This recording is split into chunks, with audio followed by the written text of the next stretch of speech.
미국에서 지금 어쨌든 주도주는 테크잖아요. 네, 맞습니다. 지난주에 구글의 TPU로 인해서 뭐 제미나이 3.0이지만 엔비디아의 야성이 무너지냐? 네. 아니면 엔비디아가 독주체가 깨지는가? 네.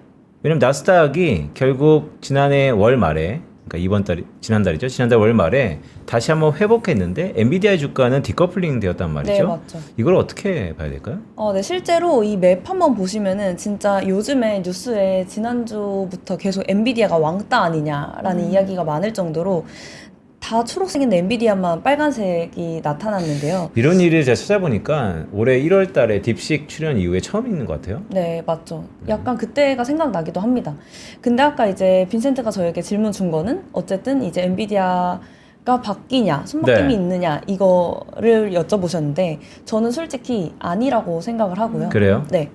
실제로 이제 지난주 같은 경우에 알파벳 이제 TPU가 메타의 공급 논의가 있으면서 알파벳은 오르고 또 엔비디아만 빠지는 흐름을 보여주긴 했는데요. 실제 이제 제가 생각했을 때 이 구글과 엔비디아의 구조가 지속될까라고 여쭤보신다고 하면 단기적으로는 그럴 수 있다라고 생각을 합니다. 그럼에도 불구하고 최근에 이제 월가에서도 이야기가 나오는 게 이제 시장에서 가장 주목하고 있는 게 결국에는 알파벳이 이제 자체 칩이 엔비디아의 야성을 무너뜨릴 수 있을까라는 건데, 월가 주요 이제 투자은행들은 아직은 아니다. 그럼에도 불구하고 이제 구글의 저력을 굉장히 높게 평가하고 있는 상황입니다. 웨드부시 같은 경우에는 이제 구글 TPU가 성장을 하고 있지만 AI 혁명의 시작과 끝은 여전히 엔비디아다라고 이야기를 했고요. 뱅크 오브 아메리카도 엔비디아 점유율이 85%에서 75%로 줄 수는 있다. 그럼에도 아직은 지배적 사업자일 것이다. 라고 얘기를 했는데요. 네. 단기적인 흐름에서는 엔비디아와 구글이 핑퐁핑퐁 하면서 엔비디아가 오르면 구글이 빠지고 또 구글이 오르면 엔비디아가 빠지는 흐름을 지속할 거라고 생각을 하는데, 저는 여기서는 결국에 우리가 투자 전략을 단기적으로 잡았을 때는 엔비디아와 구글을 두 개를 다 가지고 있는 것이 서로에게 해지가 될 수 있다라고 생각을 하고요. 네. 그렇기 때문에 지금 단기적으로는 이럴 수는 있지만 결국에 우리가 중장기적으로 봤을 때 구글도 좋고 엔비디아도 좋다라는 거는 누구나 다 아는 사실이라고 생각을 하거든요. 그렇기 때문에 이 두 종목을 지금은 다 가져가야 할 때다라고 생각하고, 실제로 한 가지 더 말씀을 드리고 싶은 거는 이 구글이 최근에 메타와 손을 잡지 않았습니까? 네. 근데 뭐 당연히 구글의 TPU가 좋았으니까 메타도 구글의 TPU를 같이 받으려고 하는 거겠죠. 하지만 더 깊게 생각해 봤을 때 이 AI 서비스 시장에서 이런 경쟁에서 우위를 점하기 위해서는 결국에 우리가 확보해야 될 거는 TSMC 공급망이거든요. 근데 엔비디아는 사실 이제 차세대 GPU 같은 경우에도 TSMC의 2나노 공정을 확보한 상태고 이미 물량을 많이 확보한 상태임에도 불구하고 구글은 아직 아니라고 생각을 합니다.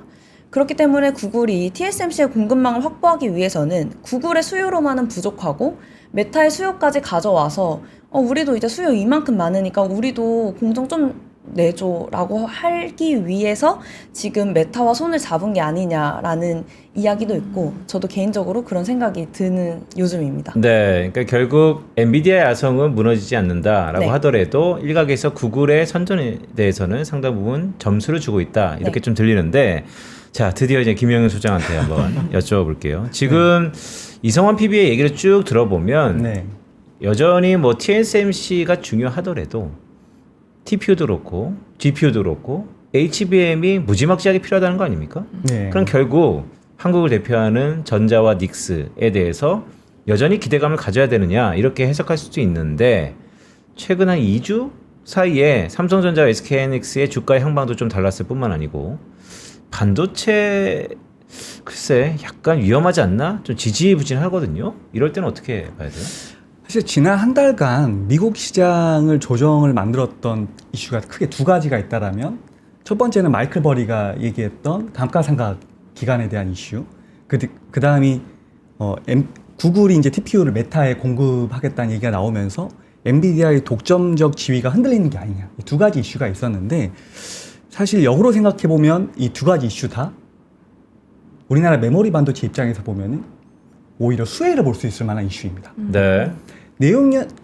내용 연수가 뭐 4년, 5년 이게 합당하지 않다라고 하는 거 내용 연수가 줄어들 수 있다. 그래서 감가상각이 2, 3년으로 절반으로 줄어든다라는 거는 사실 칩이 그만큼 더 많이 필요한 거고 칩 메이커라고 할 수 있는 뭐 팹리스, 파운드리, 메모리 업체 모두 다 수혜를 볼 수 있는 것 당연히 수혜가 되겠죠.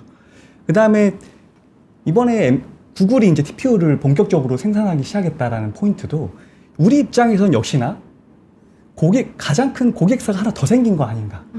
오늘 아침에 나오면서 뉴스를 이렇게 좀 봤는데 구글에 공급하는 HBM 부분에서는 삼성전자가 또 하이닉스보다 우위에 점하고 있다는 이런 포인트가 또 뉴스화가 됐더라고요. 근데 이제 그게 삼성전자가 조금 앞질러 가건 하이닉스가 조금 앞질러 가건 그게 중요한 것이 아니라 메모리 반도체의 수요의 생태계가 바뀌고 있다.